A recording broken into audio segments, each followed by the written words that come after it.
Another inspection here, and we are now looking at our sewer stack system. The reason I wanted to show this is because we got a multitude of things happening here. You see, I'm going to try to shine my light up here the best I can, but you can see we got this white PVC pipe connected to our black pipe, plastic pipe here. This is not code compliant.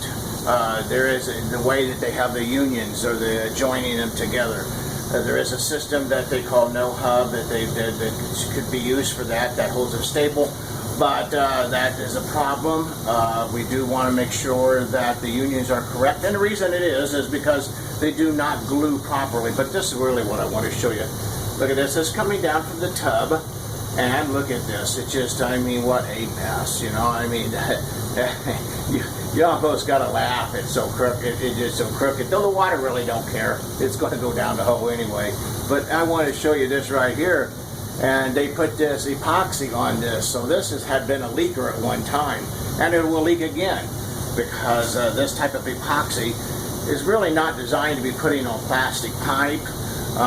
So it's kind of more of a temporary fix. But I did want to show this to you here. And you see right up here. Let me show you that light right up on our copper right here. They also have epoxied that. Whoops, let me get my light back on here. They've epoxied that.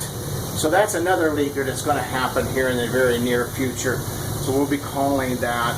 Now you see the metal here, that's flashing, that's fireproof flashing. That's all done properly, and that's nice and tight. But I just wanted to show you some of these things here that we don't see every day, that if you see this in a house that you're buying, beware. Also too, look at this right at the very up here. You got a rubber boot.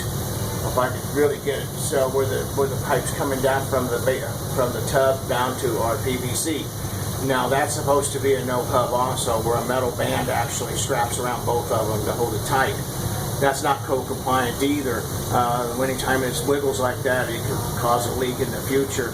So that's another issue. But anyway, I hope that that's been educational. I hope that you learned something, and thank you for watching our videos. And if you ever need an inspection done, please remember GBS, Galloway Building Services. We are in the St. Louis area. We are the highest rated company and inspection company in St. Louis region. Thank you very much, and you have a great day. Thank you for watching our videos.